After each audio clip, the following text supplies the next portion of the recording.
Kipindi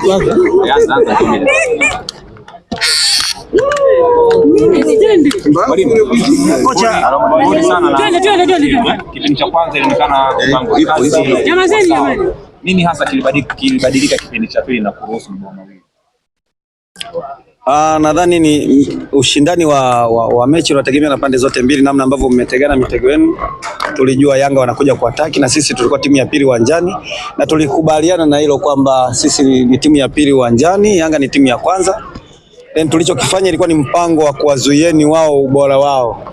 Sasa ukiangalia dakika 45 za kwanza tumejitahidi, tumezuia ule ubora wa Yanga na tulikuwa tumewatega. Huwezi kuona kama goalkeeper wetu alikuwa kwenye pressure kubwa sana. So kwenye zile 45 zile 5 za nyongeza tukakonsidi penalty ambayo nafikiri tungeweza kufanya pia vizuri zaidi. So tumeenda mapumziko tukaona tu maintain ule mpango, kwa sababu ndio ilikuwa njia pekee kuzuia na kufanya fast break. Na nafikiri kama ilivyoonekana first half kwamba tulikuwa tuna defend, lakini tukipata mpira tunafanya fast break direct kwenda kwenye goli lao na tumefanikiwa kupata goli. So chances tulikuwa nazo 2-3 japokuwa imetumika moja. Second half baada ya dakika 15 pia za kutoka mapumziko tuliweza kumaintain tukafanya vizuri. Baada ya hapo yalikuja makosa binafsi, kwa sababu tunafikiri kwamba kulikuwa na kusinzia kidogo. Ule mpira ambao ulitoka mbali tungeweza kufanya vizuri zaidi kama timu. Kwa uzoefu wa wachezaji ambao tuko nao wangeweza kufanya vizuri zaidi ya vile, lakini ni makosa ambayo yanatokea kwenye mechi. Wachezaji wanafanya kazi, wakati mwingine ukifanya kosa moja sekunde, timu kama hizi ambazo ziko na quality zinakuhukumu. Kwa nafikiri tumefanya kosa lile ambalo maybe wachezaji wanaona kama tungeweza kufanya vizuri zaidi ya vile. Then ndani ya dakika chache baada ya kufanya kosa la pili na goli la pili tukafanya tena kosa lingine wakatuhukumu. So ikawa ni kujaribu kuwatuliza wachezaji, kuona namna ambavyo tunaweza tukatoka huko kwenye 3-1 kupata angalau goli la kupunguza, lakini tu maintain usiwe tena mlima mrefu, kwa sababu hii ni ligi, wakati mwingine goal difference ina mata. So kuruhusu mabao matatu maana yake ni kwamba mpango ambao uliingia nao umefeli. Kwa 100% unaamini ni makosa tu ambao umeyafanya, ama pia ubora wa Yanga uliongezeka baada ya kuona kile ambacho umefanya? Haujafeli, kwa sababu tofauti ya magoli hapa ni 2-0, si ndio? Tumepata goli against Yanga, si ndio?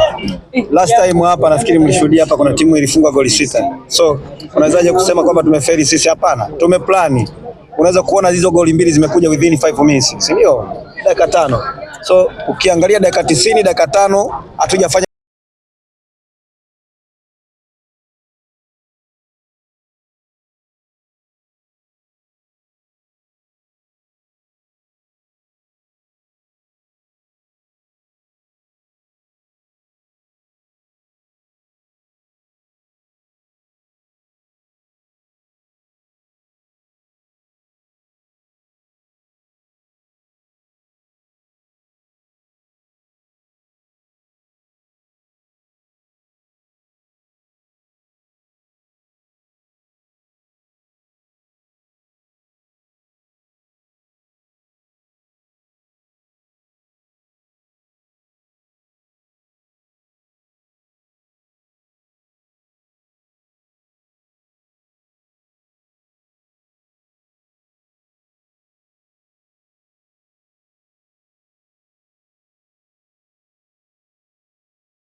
unatoka kwenye mechi umefungwa, lakini sio kama umefungwa na timu ya aina gani. Umefungwa na timu ambayo iko na ubora, umetry, umefanya kazi yako vizuri, si ndio?